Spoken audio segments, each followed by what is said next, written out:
Today's video is powered by Hawpog. Skip it up and that up. BaldAtGames just made a video talking about, I think it was PC Gimps or whatever. I'll have a link below in the description, and I'll have it as a video, this as a video response to his video. And whatever he was talking about aside, which I do to a point agree with him, I'll talk about that at the end of the video. It made me think back on my history with PC gaming and so many interesting things, like nerd things that I thought it would be cool to talk about. And I really just wanted to go over my history with computers and where it all started and how I went in and out of PC gaming throughout the years and all that stuff.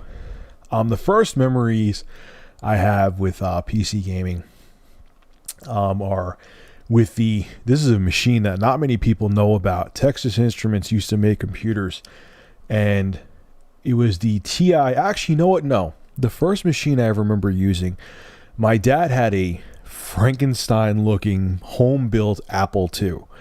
God, I wish he still had this thing. It would be so cool to show in a video. He actually, I believe it was like an aftermarket board, and he had it in a he made a computer case out of cardboard, because he didn't have any like kind of plastic custom case, and he had a monitor on top of it. It looked like something out of like a 1950s horror movie.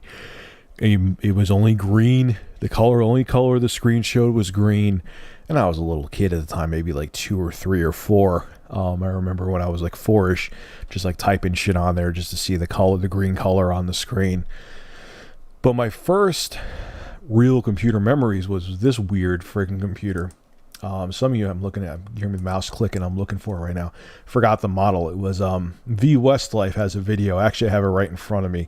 I'll link it below so you can check out the computer. It was the TI 9-99/4A computer. I actually had, I don't know if it's the same model number, but I had same machine though. I had the silver one. It was the earlier TI 99, and I remember playing TI Invaders on there. They had some other weird game that had like this like hardcore 8-bit rock music in it, where you were shooting like these bugs and you were this thing. It almost looked like a mixture of Pac-Man and like a tank. I forgot the name of the Atari game where there were tanks in it, which is bad because it came with like pack-in game with every Atari, but whatever. And I remember actually I used to in the early 90s. I'm jumping ahead a little bit, but I'll go back. I had the TI 99, and I used to program little basic programs in BASIC, and that was pretty cool. So that's a weird machine that not many people had. What the hell is in my throat? Anyway, my other memories, going back a little bit, because I actually did that with the basic stuff with the TI 99 in the early 90s. My friend George used to come over. My dad used to have a 286. He finally upgraded to like in the late 80s, like 87, 88. Well, he built a 286 machine. And I used to game on that. My dad's friend George, the same guy who in my SNES for Sega Genesis videos, in the first one of my story, the one my dad traded a hard drive to him for, so my dad got the Sega Genesis and gave it to me. He used to come over with a floppy full of these weird DOS games. One of my favorites was this game where you were like a ninja and there were these little platforms. It almost looked like Joust, but it wasn't Joust. And you used to attack the enemy ninjas in each of these platforms. And it was kind of a dumb game, but as I was a little kid, like 6 or 7, I was obsessed with it. My other obsession, and it was a dog shit game, was Double Dragon for the 286. The reason why I liked it on there, even though it was a horrible port, was because even though I only had a CGA monitor at the time when I was playing it, then we finally got an EGA one, and what a leap that was. But CGA, because it looked the closest to the arcade, and back when I was a kid, I was obsessed with Double Dragon, and to have like it almost looked like the arcade, even though it ran at like 2 fucking frames per second, and you only had the PC audio. It looked closer than the NES version, even though the NES version, the gameplay of the NES version blew the 280 or the PC version out of the water at the time. It looked better, so I gravitated to that one. Then we got an EGA monitor and it looked even closer to the arcade, and like my mind was blown. Then when I actually moved up to upstate New York, I kind of, minus when I dabbled with the TI-99, when I did a little basic programming, I was more so into gaming on consoles. I had a Sega Genesis in 91. I had a Super Nintendo, so I got out of it for a little bit. And my dad, even though he's a big tech guy like me, he was more into like home theater, building amplifiers, and that was more of his hobby. Computers were like an afterthought to him. But then when I got into high school, it was in 95, and I needed something more advanced for that. So he went out and bought, it was like the first time we actually kept up with the times with computers. He bought a CTX machine, a desktop computer. It was an original Pentium, 60 megahertz. I know, hold on to your seats and your boners. With a 1 gigabyte hard drive, and I believe 16 megabytes of RAM, maybe 32, maybe only 8. No, it was 8. It was 8 megabytes of RAM with Windows 3.11. It was right before machines were being shipped with 95.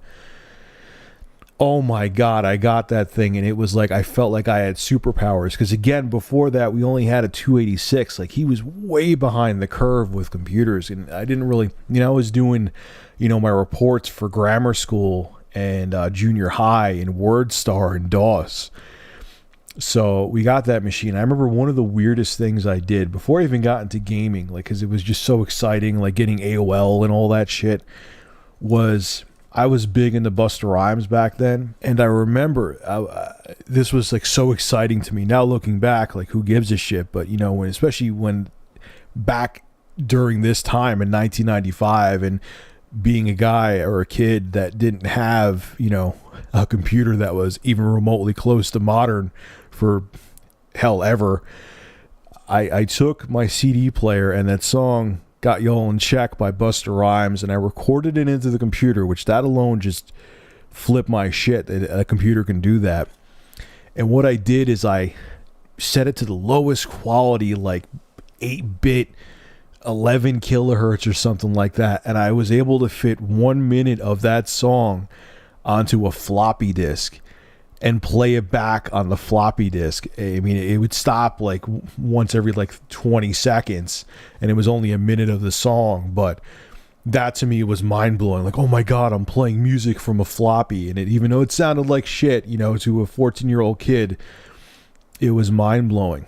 And with that machine too, it was powerful enough to do gaming. I remember, and this is what the kind of like what made me inspire me to do this was the comment I left on BaldAtGames video. I remember going to there was a mall by me, the Duchess Mall. It's long gone now, and there was a Walden Software in there. Yeah, I'm definitely dating myself by talking about all this. And I remember I was super excited because I finally had a somewhat modern PC, and I went in there and I bought Doom, the Doom collection. I think I got Doom. I don't know if Final Doom was out yet, but I got more than one Doom. I definitely got Doom and Doom 2. And going home and installing that on the computer, and installing games back then was much different than now. It wasn't as autopilot. He made a point where, you download a game on Steam, it does everything for you. I mean, back then you had to know the IRQ channel of your audio card.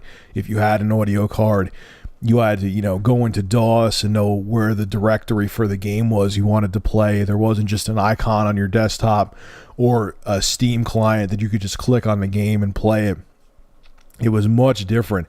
I just remember that blue DOS screen installing Doom, and then you would click on which IRQ channel your audio card was on, and then it would play a sample back or a MIDI sample. And if you heard the sample, you knew you set your audio, you configured your audio card properly. And it was weird. Like, I went through like a whole like addiction for like a year of PC gaming. I was big into Doom. Doom 2 I liked a lot. Final Doom I never really played too much. Not that it was a bad game. I just wasn't, flipping over Doom. Final Doom. Then Quake came out. That was 96 or late 95. I'm not doing a factual video here, but it was around that time. And I remember that was because it was like an 80 megabyte or 100 megabyte install, and it was on CD-ROM. And I remember going to DOS, and you would see it actually had the little dots showing you decompressing the file from the CD-ROM, installing the game. And that game made me realize how limited that Pentium was. I remember that because I didn't realize how advanced Quake was for the time. I mean, before that computer, I was playing on Super Nintendo, and I didn't have a PlayStation until God, what was it, 97? The only reason I got the PlayStation at the time, I got more games for it, was because of Castlevania Symphony of the Night. But I was playing, Quake was a full polygon, textured polygon first-person shooter in 95. That was a huge deal. And it crawled on that Pentium 60 megahertz, man. It fucking crawled. And I remember my dad saw it, and my dad, even though he's not a gamer, he looks for excuses to upgrade stuff. And I remember this is a funky time. I may have talked about this before. AMD actually made upgrade chips back then that you could put into Intel sockets and upgrade the speed of your machine. And he got this 90 megahertz, which was equivalent, 90 megahertz AMD chip, which was equivalent to 120 megahertz Intel Pentium chip. And he put that in there, and it was, even though it was 90 megahertz, it was double the speed. And I remember it was a pretty substantial improvement to how Quake ran. For some reason, I never got into the Voodoo cards. I don't know why. I never got a Voodoo graphics card, which I was almost tempted to get one. I remember like later on, like in 97, 98, I had it in my hand. I think there was a Walden Software in the Galleria Mall where I'm at, and then I never got it. Why I didn't is beyond me. Then I kind of got out of, when I got the PlayStation, the N64, I got out of PC gaming. I think when I got a Pentium 2, it was a 400 megahertz. My dad got that for me like I was in 11th grade, and I got, in high school, and I got, what 2 games did I got? I got House of the Dead. Yeah, Sega was making games for the PC back then. I got House of the Dead, which was cool because it actually had an AGP card in it, that Pentium 2 machine, and it had 8 megabytes of RAM on it, a staggering 8 megabytes, and it had the smoother textures. But for some reason, I remember I got Half-Life 2, and this is right before I took a complete hiatus from PC gaming for a while, still like 2007 almost. And Half-Life 2 wouldn't work with the card, so I had to do software acceleration. So I remember that the graphics it was pixelated textures and all that with Half-Life 2, and it didn't run that smooth on there. Then for a while, in general, I just kind of got out of gaming. I mean, I got a PS2 on launch, but honestly, during that generation, including combined PC gaming and console gaming, I just kind of ducked out of it. I didn't really get back into gaming until like 2007. And I got a 360. I remember I was working at Circuit City as a tech for a while before I got the gig at IBM. And everyone's like, yo, you should try PC gaming. PC gaming, Crysis is coming out. This is when Crysis was like the know-all, end-all. And you know what I did? My parents actually got me a AMD dual-core bare-bones kit from Tiger Direct, and I got a 8600 GT. And I remember it actually played Crysis at 720p on like medium settings, and it would stay above 30 frames per second sometimes. It was kind of playable. And then I actually went up to an 8800 GT with that rig for a while, and it played it a hell of a lot better, but it was so buggy. And this was when Vista was king, and I'm like thinking to myself, this is like the God know-all, end-all of gaming. This, it kind of left a bad taste in my mouth with PC gaming. I mean, Crysis was buggy as hell. It would blue screen on me. There would be like glitches and bugs. Tires would be missing on cars and all that shit. And I'm just like, this sucks. I mean, I'm glad I have this machine because I could do other shit with it, but this is PC gaming. Like, I don't remember. I mean, PC gaming was always kind of like buggy, but this was just ridiculous. Thanks to Vista. Vista was shit. Then, what made me really prefer and become pro PC gaming again, if you guys remember a whole Blockbuster Critic video, I really felt that way at the time. I mean, keep in mind, I just got into modern day PC gaming, I should say, again, back in 2007. And what a horrible way to jump back into it with Vista and Crysis being really buggy. But then when I got into Windows 7 and started really using Steam, I really like, damn, this is a hell of a lot better. I mean, all the games pretty much ran from the get-go. With Windows 7, DirectX 11, I finally upgraded my card. What was my first DirectX 11 card? Whatever. Everything just ran butter smooth. And it made me really start appreciating and enjoying PC gaming again. Now, getting into, I just want to talk about my history. Well, why did I even talk about this? What did I want to tie that in with? Is that what BaldAtGames was talking about, and no brown nosing intended here. Believe me, we've had our little tiffs on YouTube before, our nerd tiffs. What the hell is an argument on YouTube anyway? But the reason I agree with him on this wholeheartedly is that it's not that I don't want people there be newcomers to PC gaming. Of course I do. If you have the money and you want to delve into it, of course it's a great thing. There's nothing wrong with expanding the community of it.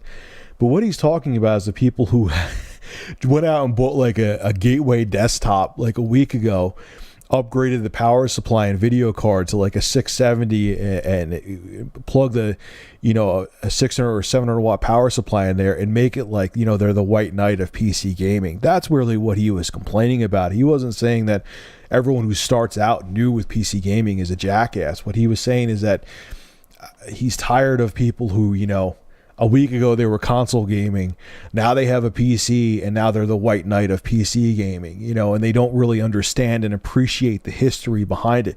PC gaming was much different, man. It was a much different animal. God, I remember things like, it's so easy now too. I'm almost envious of you guys that are like 14 and 15. When I was 14 and 15, I'm making it sound like I'm 70 and I'm telling you a story from World War II.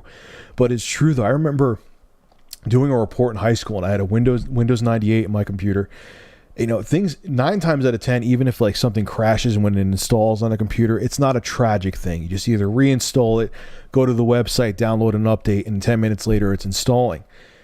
It was always a roll of the dice back then, man. I remember I was installing Dragon Naturally Speaking back in 98 because I wanted to dictate through my voice a report I had to do for high school.